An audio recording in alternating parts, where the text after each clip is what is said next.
నిజాలు చెప్పే భారత్ ఎన్బి టీవీకి స్వాగతం. బిఎన్బి టీవీ, నేను జేకే. మిత్రులారా, దయచేసి చివరిదాకా చూస్తే మీకు విషయం క్లారిటీగా ఉంటుంది. లేదనుకో ఇబ్బంది పడతారు. తర్వాత ఏం జరిగింది అని టెన్షన్ పడుతూ వెతుక్కోవాల్సి వస్తుంది. అయితే మీరు ఒక చిన్న పని చేయాలి. మీరు ఈ వీడియోని చూసిన తర్వాత 10 మందికి షేర్ చేయండి, సబ్స్క్రైబ్ చేసుకోమని చెప్పండి, లేదంటే ఒక లైక్ అన్నా పెట్టమనండి. మీరు మాత్రం లైక్ పెట్టడం మర్చిపోబాకండి.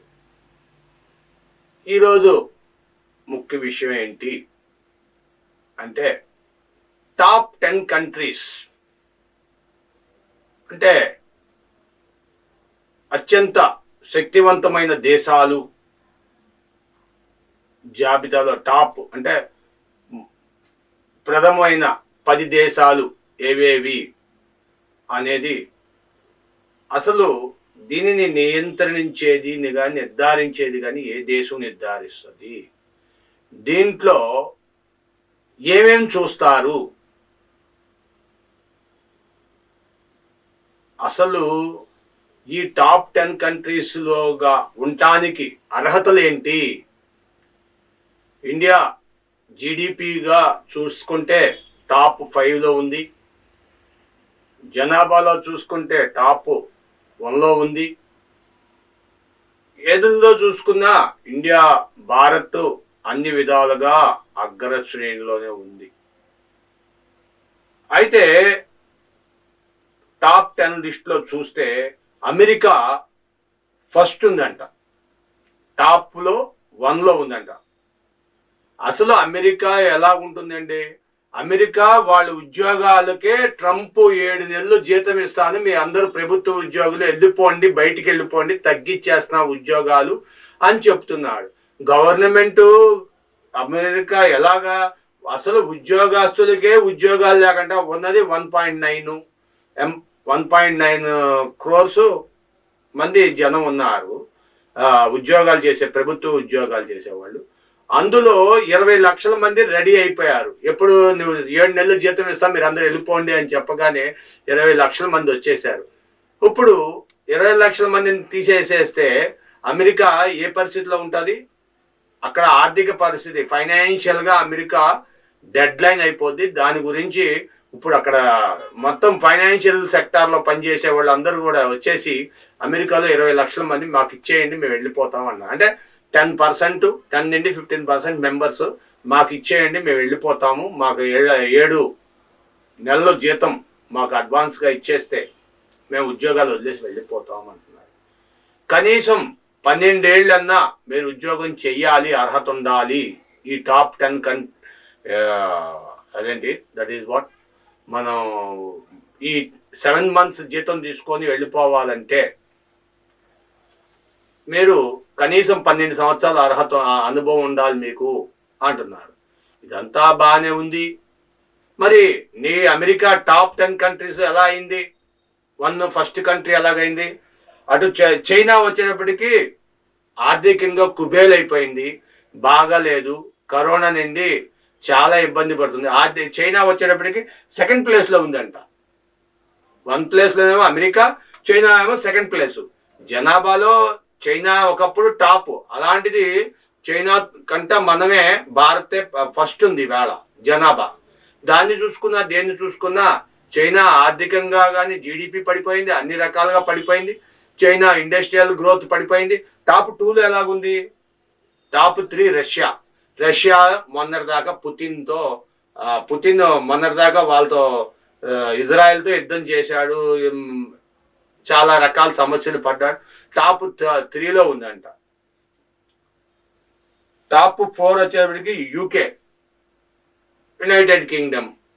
మేము బ్రిటిష్ అవస్తమించని బ్రిటిష్ సామ్రాజ్యం అనుకుంటే దేశాలన్నీ దోచుకొని కొల్లగొట్టిన వాళ్ళు వీళ్ళు 4th ప్లేస్లో ఉన్నారంటే కొద్దిగా నమ్మొచ్చేమో. తెల్ల పందులు వీళ్ళు 4వ ప్లేస్లో ఉన్నారంటే నమ్మొచ్చు. జర్మనీ 5th ప్లేస్లో ఉంది. టాప్ 10 కంట్రీస్లో జర్మనీ 5th ప్లేస్లో ఉంది.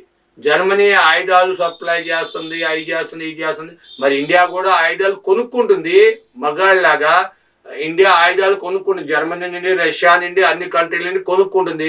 ఆయుధాలు ఇచ్చేవాడు గొప్పడా, తీసుకునేవాడు గొప్పడా? నువ్వు తయారు చేసి ఏం చేసుకుంటావు, పక్కన పారేయాలి. అలాంటిది మేము కొనుక్కుంటున్నాం, మా డబ్బులు ఇచ్చి మేము కొనుక్కుంటున్నాం. కానీ మేమే గొప్పవాళ్ళం కదా. మేము తీసుకొచ్చి 5వ ప్లేస్లో వేశారు. సౌత్ ఆఫ్రికా ఇది 6th place. South Africa sorry, దక్షిణ కొరియా, సౌత్ కొరియా. ఇది అసలు వాడు ఏం చేస్తాడో, ఆ కింగ్ పింగ్ అయినా ఆయన ఉన్నాడు, పొట్టిగా గీసిన మన బాబు మోహన్ లాగా ఉంటాడు. ఈయన ఏం చేయగలడు? ఒక్కడే ఏదో నిర్ధారణ, కొత్త కొత్త రూల్స్ పెట్టి జనాల్ని సాగుకొట్టేవాడు. ఈయన 6th ప్లేస్లో ఉన్నాడంట. 7th ప్లేస్ వచ్చి ఫ్రాన్స్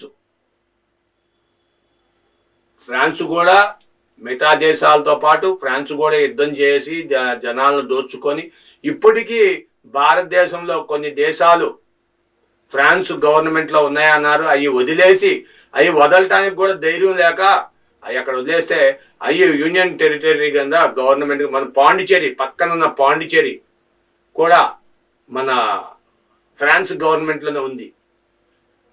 మన అదేంటది కాకినాడ దగ్గర ఉంది యానం, పాండిచేరి గవర్నమెంట్. ఈరోజు కూడా వాళ్ళ గవర్నమెంట్లో ఉంటేనే కేంద్రం యూనియన్ టెరిటరీ కింద రిలీజ్ చేసేసింది వాటిని. 8th ప్లేస్ వచ్చి జపాన్ అంట. ఎలక్ట్రానిక్గా, ఆర్థికంగా కానీ, ఎలక్ట్రానికంగా కానీ అక్కడ ఎప్పుడు చూసినా భూకంపాలు ఇవన్నీ కూడా జరుగుతుంటాయి. అది చెక్కలతో ఇల్లు కట్టుకున్నారు, సరిగ్గా నేల మీద ఇల్లే కట్టుకోలేరు. వాళ్ళేమో 8th ప్లేస్ అంట. 9th ప్లేస్ వచ్చి సౌదీ అరేబియా. ఇదంతా ఇసుక ప్రాంతం, ఎండ, పెట్రోల్ తప్పితే వేరే ఇంకోటి చేత కాదు. ఏయో ఇప్పుడు కొన్ని పెద్ద పెద్ద మేడలు లేపారు. ఇక్కడ నుండి భారతీయులు వెళ్ళకపోతే వాళ్ళకి నిర్మాణాలకి మనుషులే లేరు. వాళ్ళు టాప్ 9లో ఉన్నారంట.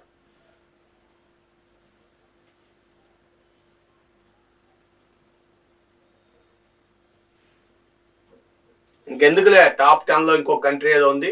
కానీ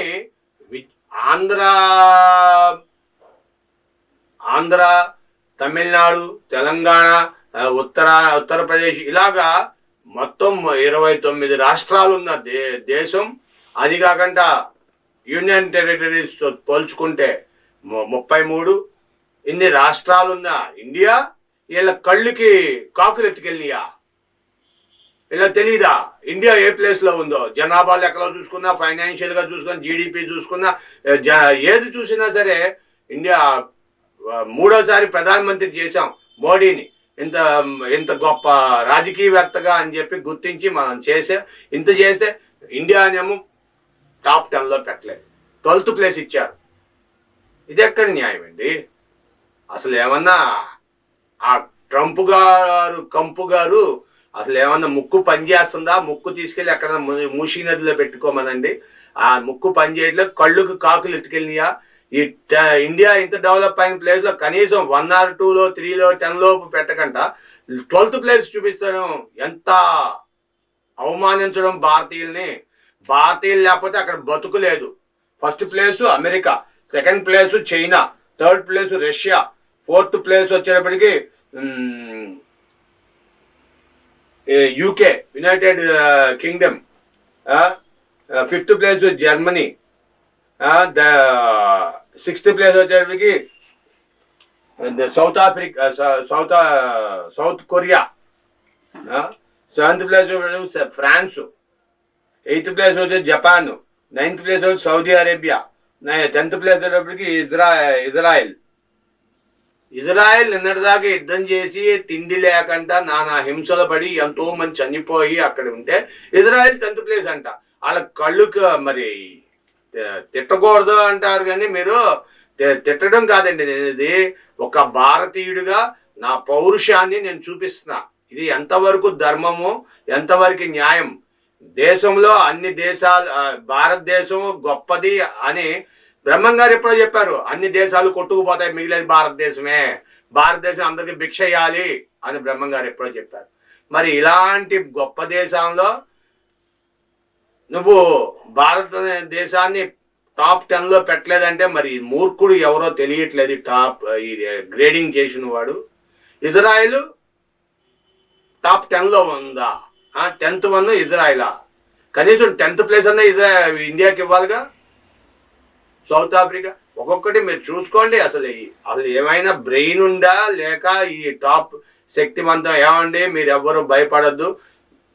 సే proudly I'm Indian, I'm having power, India is my country, India is the richest country in India in the world అని మీరు సగౌరవంగా చెప్పుకోండి.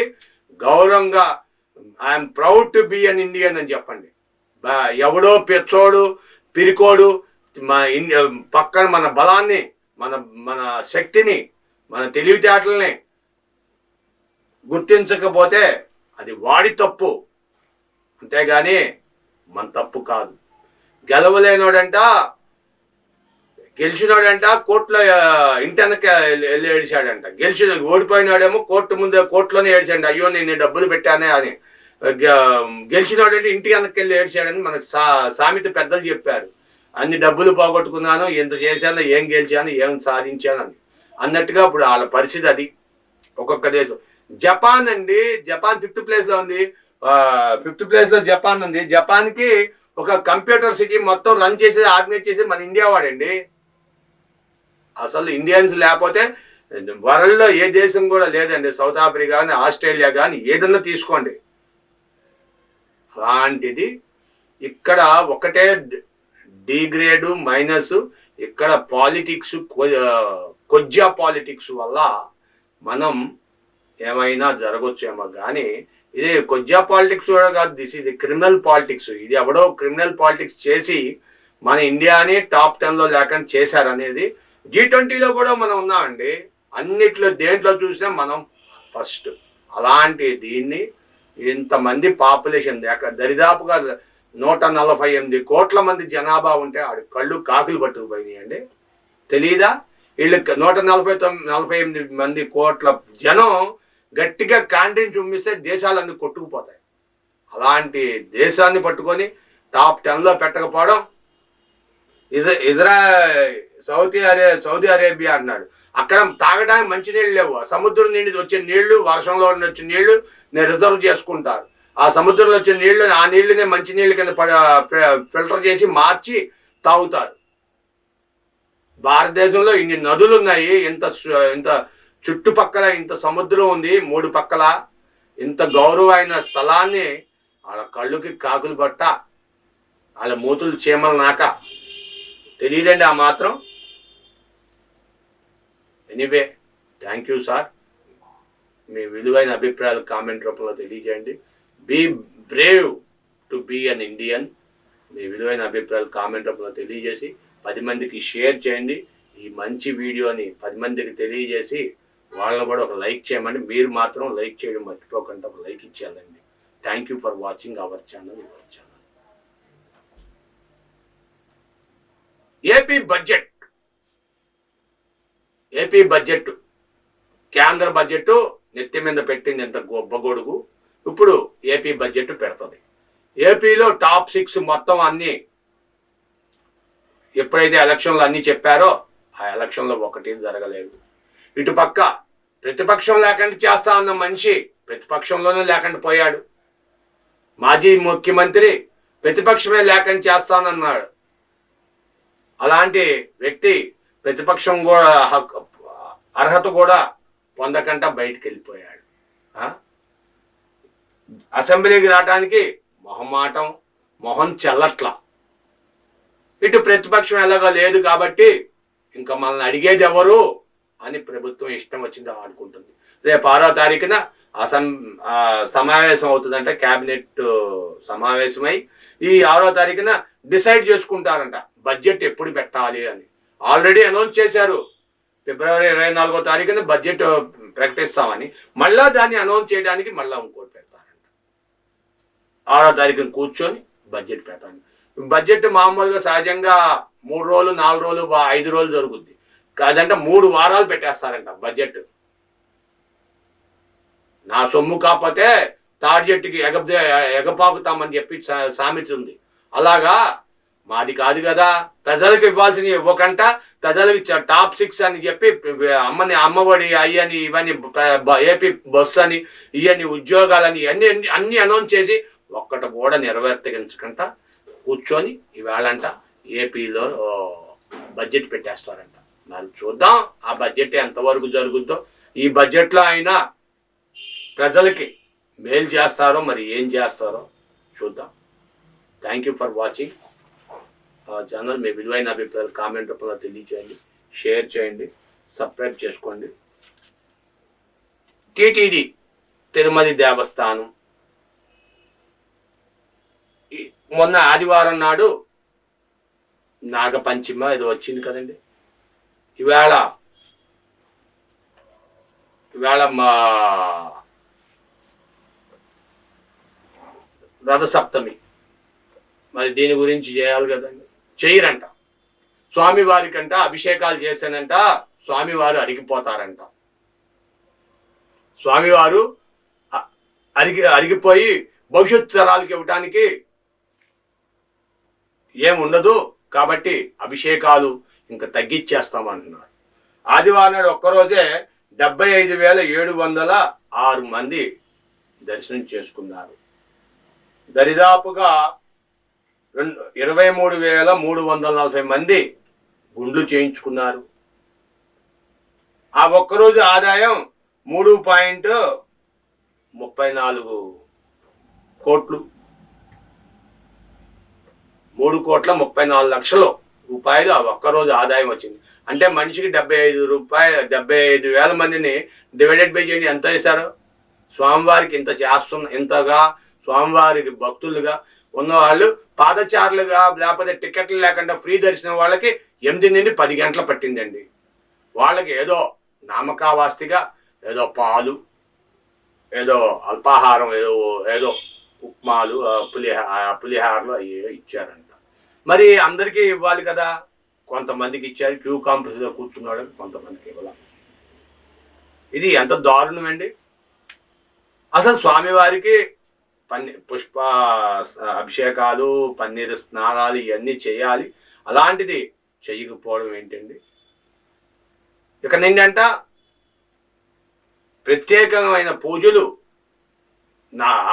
పంచమి రోజే చేస్తారంట. సంవత్సరానికి ఆ పంచమి సరస్వతీదేవి పూజలకి విద్యార్థులు జరిగే పూజ ఆ పూజలో కలిపి చేస్తారంట. ప్రత్యేక పూజలు తగ్గిస్తారంట. అసలు ఎంతవరకు న్యాయం అండి, ఎంతవరకు ధర్మం అండి?